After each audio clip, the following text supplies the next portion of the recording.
Everyone who wants to get their head around Reich a bit should have a look at that diagram, which is very simple. For anybody listening on audio, it's like a dot with an arrow coming out of it, straight up. And there are two curves coming out of that, reaching back round to each other and forming two more arrows, which kind of directly face each other. And for Reich, that is a symbol of two forces which seem antithetical, but they're not. They're actually a unity underneath it. And so the classic one in Reich will be body and mind. Yeah, we regard them as two separate things. We talk about them as if they're a duality, but they're not. They're a unity. And Reich in therapy tries to approach them as a unity.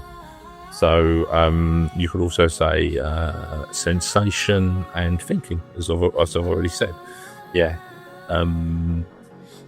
you can think about these things as a whole. And then Reich's work is full of these pairings, contraction and expansion, or unified in pulsation, pleasure and anxiety. The left is where Reich puts in, under quotation marks, God, the right, ether, and under God he puts perception, soul, spirit, metaphysics, mysticism. And again, he's not in the duality of is God real, is God not real? It's just like, that's a dumb question. I'm going to talk about something completely different. And a quote from Listen Little Man is, I know what you call God really exists, but not in the form you think. God is primal cosmic energy, love in your body, your integrity, and your perception of nature in you and outside of you. And I think, yeah, you know, what a profound and deep quote. And it's that kind of positioning, to position himself there, rather than is God real, is God not real, than that he's trying to do. On the right, under ether, he puts energy, body, matter, materialism, science. He's talking about how he uses his own perceptions in science as a guide. And a normal scientist would say, "Oh, this is fundamentally misguided." And he uses the analogy of a mirror that is scratched or not scratched. And he would say, a normal scientist is so afraid of his own sensations that the mirror is scratched. He, on the other hand, Reich, has a clear mirror. He can look clearly into nature and see its unity with himself and the aliveness in that which he observes. So that's the duality. But as you go down to the bottom, there is, not in quotation marks, cosmic orgone energy, which under that he lists primordial energy, universally existent, all permeating, origin of all energy, in the living being. Like, this is life, basically. And the core is there. We have this energy in us. And so why can't we get it? Well, we're armored. So there's a core.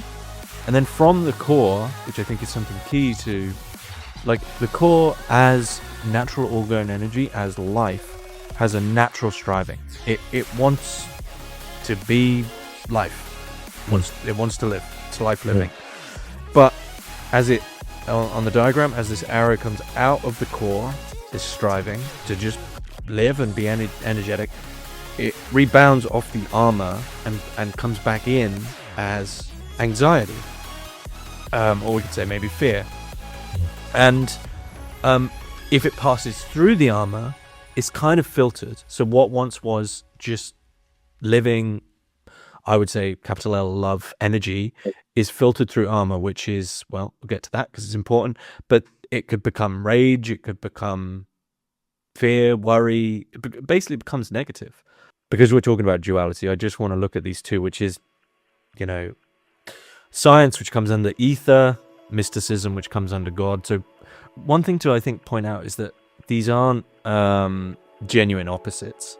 They're kind of, all of this is a distortion of the same, like, underlying failure, I think, right? Which is that there's some fear, there's some armor that disallows us to have contact with pulsating energy. There's something, you know, to go back to the symbol, there was the original primordial energy. We go up and we split. There's a fragmentation. And ultimately, I'm not really sure if these are opposites, as opposed to he has seen two key like forms or modes of ways that we armor ourselves against just leaning into the cosmic Orgone energy, we could say. In the scientific category, the two dualities that are actually unity that he sees are what he calls mechanism and mysticism. And mysticism is and he says these are both character positions, these are both manifestations of armor. Mysticism is that which says life, the universe, everything is fundamentally unknowable. It's a hidden mystery and it's always over there, it's always out of reach. And if it's out of reach, it's not threatening, right?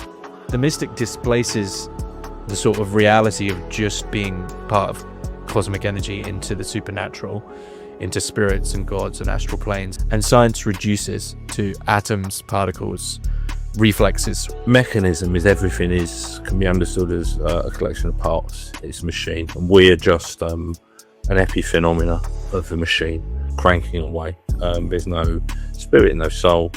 There's nothing animating it. It's just a side effect. Our consciousness is just a side effect of atoms hitting each other, and that keeps the mechanist safe because he never has to confront the living. So just, and those are the two sides, but all of it is about what is it that bars you from life, energy, and your birthright. So these are both ways of. These are both armoured positions. One is about being right and keeping safe and making everything secure and locked down. And the other is about keeping things alive, but keeping them mystical and at a distance and a bit vague and a bit uncommitted. And he's saying, no, actually, these are both manifestations of an energy. And this energy is in us and is our basic aliveness. Yeah. And if God is sort of one side of that duality, where I think we could say that when the orgonomic streaming, cosmic energy passes through armor, I think for it to be God, it's like displaced, it becomes an absence. It's like, I can't deal with it, so I'll put it over there. But if it sort of rebounds in the sense of anxiety or fear, then I think this is what Reich calls the secondary layer. And this is what Reich calls armouring. This is how armouring takes root. It's we constrict ourselves, we hold our breath, we disconnect from the world, we disconnect from our own pain and our own bodies and go off into our heads. I'm not, my need for love to be held by my parents isn't being met. Okay, what I might do is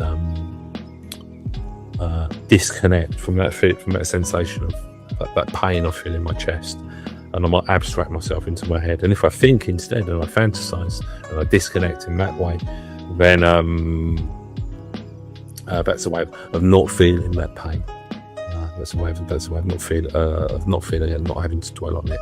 So I cut myself off in that way, and that's kind of how armouring begins for Reich. Those kind of processes, and then later in life, it comes out in a screwed up way. We can't just reach out honestly, and we can't just say, "Oh yeah, I feel really great love for you. I love you." We have to hedge around it and dodge around it. We can't handle those feelings, and it's those kind of or it comes out of that life energy might come out in a really hateful way. We really want this thing, we love this woman and she's so attractive and she's so beautiful, we know, but we can't have her, so we hate her and we try and destroy her instead. And I mean, there you've got like pretty much the entire manosphere, to be topical. I still haven't watched that LOVESPELL documentary yet, but it's that kind of thing. And I want this thing, I love this thing, I can't connect with it honestly though, so I'm gonna bring my hatred and aggression to bear on it instead. This honest impulse at the core of us. It becomes evil, it becomes cruelty, perversion, I think, to a degree. And it's the one thing to emphasize is that for Reich, this isn't an inherent feature of life. No, This is, and this is where, like, this isn't original sin. This is like a culturally sort of developed armor that can. I mean, he's an armor optimist. It can be taken away, right? And then that's why he's always back to the question of why are you so terrified of life? Yeah. And it's where I guess the answer is armoring, right? It's kind of recursive. Armoring is the thing that needs to go, but is also the thing that will say, nah, I don't want that. I don't need to do that. I don't need to be soft or, yeah. No, I think that's completely true. You're a Reichian therapist. For those who don't know, who are listening, what does that process look like for a average Westerner of de-armoring? How does that, what does it look like at the beginning? What does it look like later on after some work? Well, everybody's different. Is the first thing I'd say. I also, I'm a big advocate for, normal counselling and therapy. I think there's a lot of curative value in just stopping and sitting and trying to articulate yourself and getting heard. And that brings me to Reich in a way. If someone can really sit and really hear you and really be with you, and you can be in contact with them, that's a moment of de-armoring. If you can really be in contact with another, and I would add to that with Reiki and stuff that I've learned. Like, I might bring in eye contact with that. I might go, okay, what's it like if you breathe for a little bit with that? Does it change the emotion? Does it increase the emotion? What's it like if you really make time for whatever's emerging? And it depends on what it is for that particular person. It can be, it can be alienation, it can be sadness or whatever, anger, and it's important to just really tune in and spend some time with it. Reich in his books says that if you completely de-armor, you'll experience orgastic potency, which is a this state of kind of freedom where you discharge all the tensions in your body in orgasm. There's a strange form of like bodily honesty comes forward, and things that you used to tell yourself you were turned on by dissipate, and you're not interested in them anymore. Which I would bracket all under the word, which Reich uses almost as its own term, which is fucking. Like, he doesn't he's not big on fucking, which, I think he sees as a sort of, a modern act that's built out of fear and domination and things like that. And I experienced this, I'll be open to the fact that me and you have worked together before, in Reichian therapy. But something you said to me is just how someone can take 3 or 4 deep diaphragmic breaths into the belly, and maybe even burst. Maybe not. But there's the emotions. They're right there, and it just took that sort of expansion of the body. Didn't take much at all, just to get there. Reich. I think Reich would make it clear that this isn't, the idea of you're not going to turn into some ball of sludge when all your armor's gone. I think it's about, you're then you could say of the energy, and you'll deal with the situation as it is. And actually, I think that can mean for many people, and I'll include myself in this, actually that sort of bodily honesty will mean that the destruction of that armor doesn't mean you suddenly become a nice guy. I think it would mean that you're forthright. You're honest. The energy, you're comfortable with your sexuality. You're comfortable with wanting that and desiring it, as opposed to, having some sort of Adam and Eve like leaf covering, and having to go about it in some fairly cunning fashion. Yeah, I like that phrase, bodily honesty. I think that's a good one. Yeah.